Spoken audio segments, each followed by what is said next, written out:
Hey guys, welcome in this new video. I hope that all of you are doing great. So in this video, we are going to take a look at the main markets and I'm going to show you guys my analysis on these markets, what I'm looking at, either in terms of fundamentals or in terms of technicals. And I'm just going to update you guys on my view of these markets. So I've made a few videos like that in the past. So here is just an update for all of you guys so that you know what to look for on markets. So just before that we get into it, as always guys, please don't forget to leave a like under the video. I would really appreciate it, and make sure as well that you are subscribed to the channel if it's not already done. Most of the time, you know, I keep all my analysis and the real trading stuff for the actual course and for my students. But once in a while, I like to do these videos for you guys for free on YouTube, just to give you guys more value for those of you maybe who cannot afford the course or who haven't joined us just as yet. So that's kind of the idea. So let's begin. So first of all, let's take a look at the dollar index, so the USD.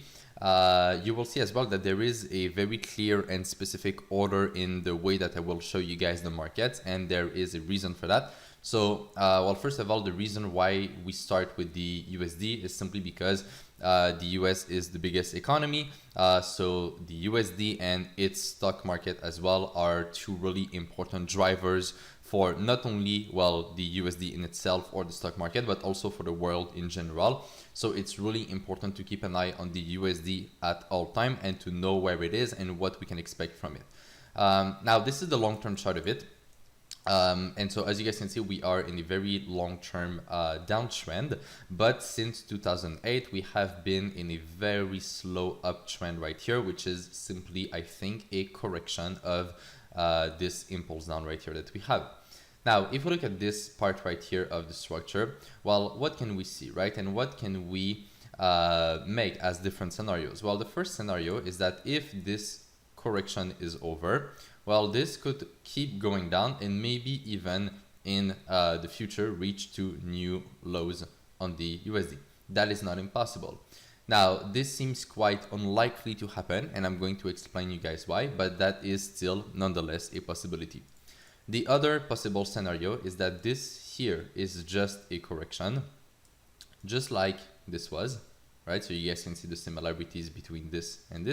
And then if this is actually just a correction, we could see another move up coming back to these levels on the USD. So in terms of the structure in itself, we have these two very definite and different scenarios. So you have one where the USD goes totally to the downside, and you have one where it reverses. Now, in order to know which one is more likely going to happen, we need to follow the market and we need to know what we can expect as well from it. So first of all, in terms of fundamentals, right now, personally, I'm more neutral when it comes to the USD. The reason why is because you have downside forces, but you also have upside forces. So in terms of the downside drivers, you have quantitative easing and you have low interest rate, for example. In terms of the upside forces, you have yields that just keep going up, which is helping the USD gaining value, at least in the last couple of weeks. So you have different forces both for the upside and for the downside, which makes it a bit harder to know which one is more likely than the other one to happen. Now, something else that we need to consider when it comes to the USD is that even around those levels right here, we have what we call a extreme positioning. Now, that means that at this level right there, we have the biggest amount of shorts on the USD that we have ever seen before. And so when we get extreme positioning like that, more often than not, the price and the market tends to reverse in the opposite direction. And the reason is very simple. Not everyone can win on markets, right? So if everyone is positioned in one direction, it's rarely a good sign for the market. And the reason is just that, right? I mean, if you really think about it, let's say that you take a trade and let's say that you close the trade with a profit, right? Where does that money come from? Well, it comes from the market. But in other words, it comes from other traders, other people who lost money on the market, because on the market, it doesn't create money, right? You don't, generate new money. It just transfers money. So when you make money or when you lose money, well, this money just goes to somebody else. It's really just that simple. And so if everyone is positioned in the same direction, more often than not, if it starts to reverse, all of these positions will unfold, and that could create a move in, well, the opposite direction. So if everyone is short at extremes level, it becomes more risky to also be short. And if at some point it reverses, this could be a more sharp reversal that we could see because of that. So these are more kind of the fundamental reasons, right? And so if we come back to technicals, right? Well, as I said, we have two different scenarios. This could go back up from here to around these levels, or this could totally fall. But because of the extreme positioning, I think that there is a higher probability that we see more upside. And then if we look at the lower time frame right there, we can see that we have actually a very similar situation right here than what we had in 2017, right? So, well, I don't need to explain it. You guys can see with the trend lines that I have that it's starting to look very similar. And recently we have broken to the upside here. I was also short USD myself throughout 2020, but I got out of this trade with a profit. I'm going to show you guys where did I close this trade. So I was short through Euro USD long, so it's the same trade, but right on a different pair basically. And so I got out of the trade right there when the price broke above this level here. So this is when I turned more neutral on the USD. And right now, as I said at the beginning, I'm still quite neutral because we're still pretty much around these levels. And so what we need to wait for now is to see, well, are we going back into an uptrend on the daily chart? And if we are, well, as I said, this could lead to a much bigger upside move. Or is all of this just a correction, just like this was, right? And are we going to get more downside? So these are the different possibilities. So for the upside, we can watch if at some point we break above this level, and if we do, are we going to continue? And for the downside, well, we can watch this level, but also this trend line right there. So we will need to not only break under this, but also come much lower and break through this in order for us to get more downside after that. So that's the view for the dollar index right now. So I would say it's more neutral at the moment, and we need to wait for further confirmation to be able to tell, is it more likely to go up or more likely to go down? So here I give you guys a lot of information. As I said, most of the time I reserve all of this for the course, but why not, right? I just like to give value. So sometimes I like to do these videos for free for all of you guys. All right, next market, we have oil. Why did I place oil as the second market? Well, the answer is quite simple. Oil is a leading indicator of the economy in itself. So usually if oil does well, the economy will do well as well. So it's a really important commodity for measuring the economy, measuring inflation and things like that. So always keeping an eye on oil. It's extremely important. So if we start with the higher time frame, one thing that is interesting to see is that we have been in this big downtrend really since 2008 as well. But as you guys can see, more recently, we have been able to break for the first time above this downtrend. So we have a clear trend line right there. We could place it like that. You know, some people might place it more like this for this level and this one as well. You know, it doesn't really matter. It's at the end of the day pretty much the same thing. But as you guys can see, we have been able to break above this. If we look at it on the weekly chart, we will also see that we have been able to break above last year high and also this one right here very slightly. So overall, oil has been in a very strong uptrend for quite some time. I am in a oil trade as well right now. I can show you guys where I took the trade. I got in the trade right there. So this is where I bought oil and I'm still in the trade right now. So as you guys can see, this trade is going well. It's in profit, obviously. And yeah, but we have been in a pretty strong uptrend, and so far the uptrend is still perfectly valid. In terms of fundamentals, I mean, the reasoning behind that is quite simple. We had the pandemic, which caused a major move to the downside in terms of the demand for oil because no one was moving around anymore, right? So this is when oil went to zero and even under zero on the futures contract. And then, well, since that time, right, the pandemic is getting more and more control. People are getting vaccinated. People will go back to their job and their normal life at some point in the future and so on and so forth. So that means that the demand for oil is coming back. And so this is what the market has been pricing. And that is the main reason why we have such a big uptrend. There are other reasons as well if we look at OPEC and things like that, but if we just keep it simple for the moment, right, this is what we can say. And so this uptrend is extremely strong, as I said. I mean, you know, it might not look that strong if you look at it like that on the chart, but keep in mind that it went from 33 to 67 in a couple of months. So that is actually a really strong move. It doubled in price in just a few months. So, you know, the markets are not always as strong as this. And that means that when they are strong like that, we need to be careful, because if it reverses at some point in the future, this is where it might become more risky. So if we look at the technicals, right, what can we say? Well, we are moving between these two trend lines for the moment, and we have a very clear uptrend. So a big uptrend, you know, that takes all of this in consideration, but also a smaller one right here. I've talked about this concept before, but sometimes you have more than one trend on a chart. You can have multiple trends depending on the horizon that you look at. And so if we look at this trend right here, well, as I told you guys, I am in a buy from here, and right now my stop loss is under these levels there, simply because, well, as you guys can see, we are in the uptrend. We keep making new higher points. So in order for the uptrend to remain strong and to remain valid, we need to stay above these levels, simply because, well, these are the last low points within the uptrend, but we would also have the trend line right there that comes in play that we need to stay above. So I don't want the price to see breaking the trend line and also breaking under these levels.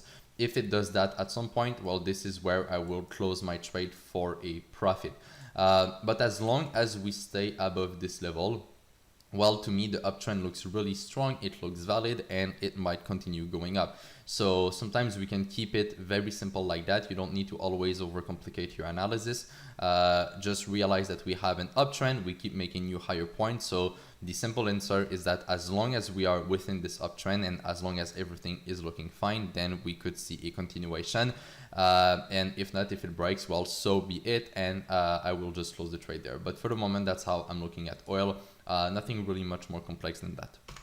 All right, next market, S&P. So the US stock market, as I said at the beginning of the video, it's a very important market as well.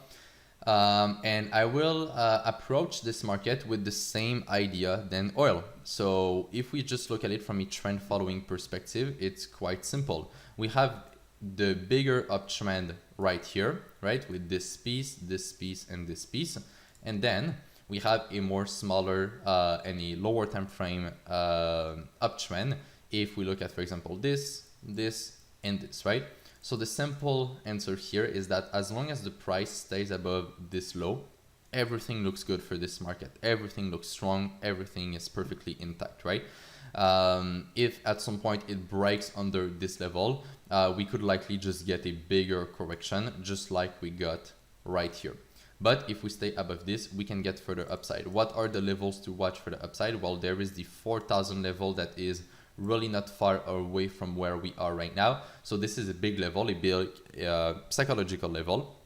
And so it will be interesting to watch if the market gets there, what happens? Are we going to break through it? Are we going to fall back after touching the level, right? So watching the 4,000 level could be interesting. And if it breaks, I mean, we can just keep going up, and maybe 4,100 would be the next big level to watch, right? So we can get more upside, I think, on the US equities if we break above this.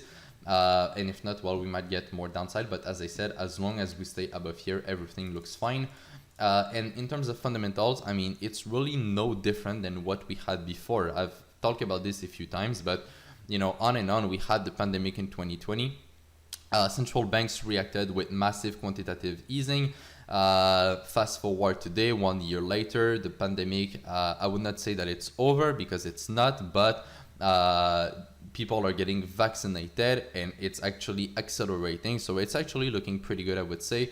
And I think that we might have seen, you know, the hardest times for the pandemic. I think that if we look at the future, it might be looking a bit more bright. And so that means that when all the lockdowns will be over, people will go back to their job. And as I said, they will start to consume products and so on and so forth. So it will just make the economy go back to normal. It's the same kind of principle than what I've talked about on oil.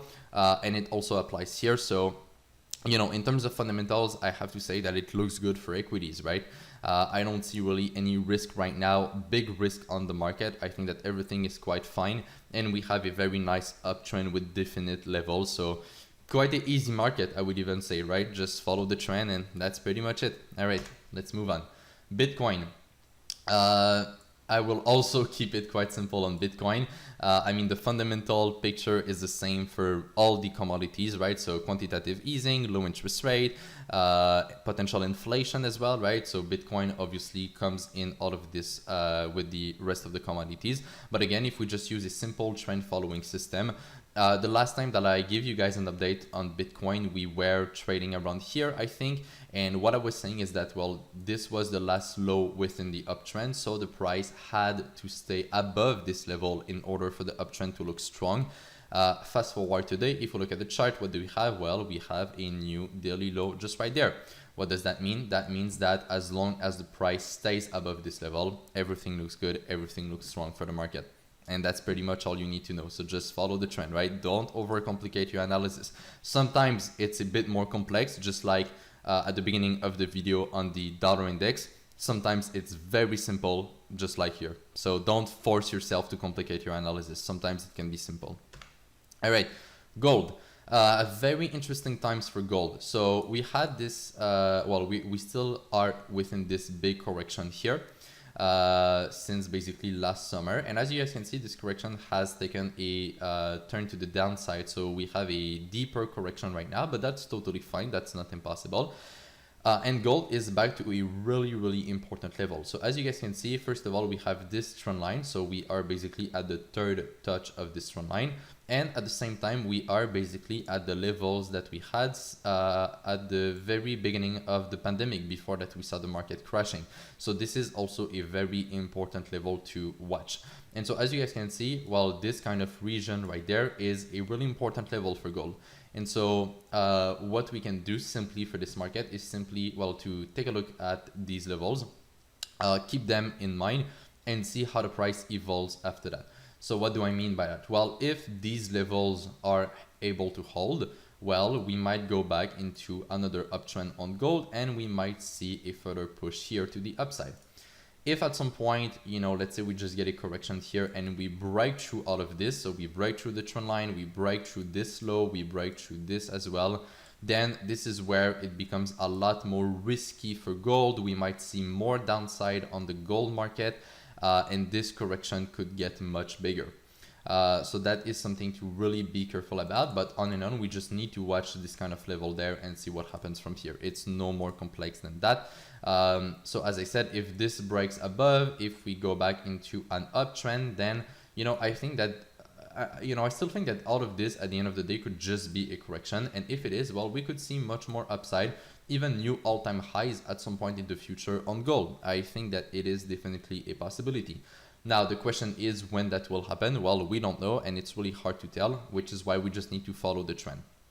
At the moment, the trend is still down, and there is no uptrend that is starting right here, at least not for now, right? So we need to wait and to be patient. And as I said, we need to also keep an eye on this very important level. If this turns to the downside and we break through all of this, it's not looking good for gold, and we might get a deeper correction. And you know, if we measure this correction in terms of percentage, I mean, it's only 20%, so it's not that big. You know, in terms of the chart like this, it looks a bit big, but it's really not that big. If we look at other bull markets that we had on gold, and we look at the size of the corrections, I mean, we had multiple 20% corrections. We even had 30% corrections before, you know, so that doesn't scare me, right? The size of the correction is perfectly normal. There is no problem at all with this. And that is the reason why I'm not really worried for gold over the long term. I think it will do fine. And I think that if you are able to position yourself in the right direction, it's perfectly fine as well. Gold right now, in terms of fundamentals, I would say it's mostly neutral. And the reason why is because just like the dollar index, you have forces that are pushing in two different directions. So for the upside for gold, you have obviously, well, quantitative easing, low interest rate, which are good for gold in general, but then the force to the downside, and this will lead me to the last chart that we will take a look at together, it's rising yields.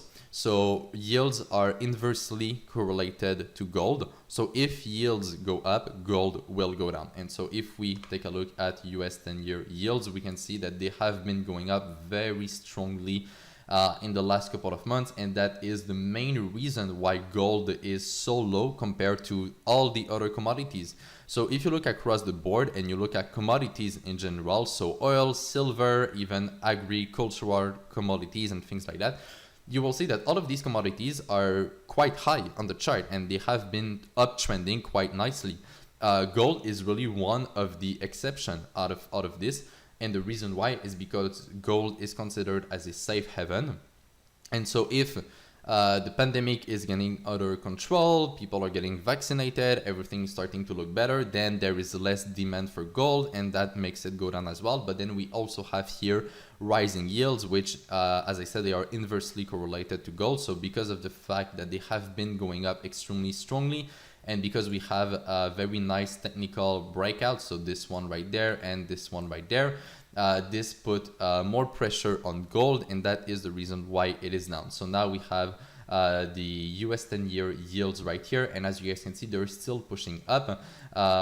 So far, we're still into a big uptrend, and I would say that, again, as long as this uptrend maintains itself, we could see further upside on yield. If something changed in terms of the fundamental, this is where we might start to see more downside on US 10-year yields and other amount of years, right? It doesn't really matter. It's just the same kind of thing for all of them. And so it is also another market that is really important to watch in order to understand what is happening on overall markets and to get a bigger view.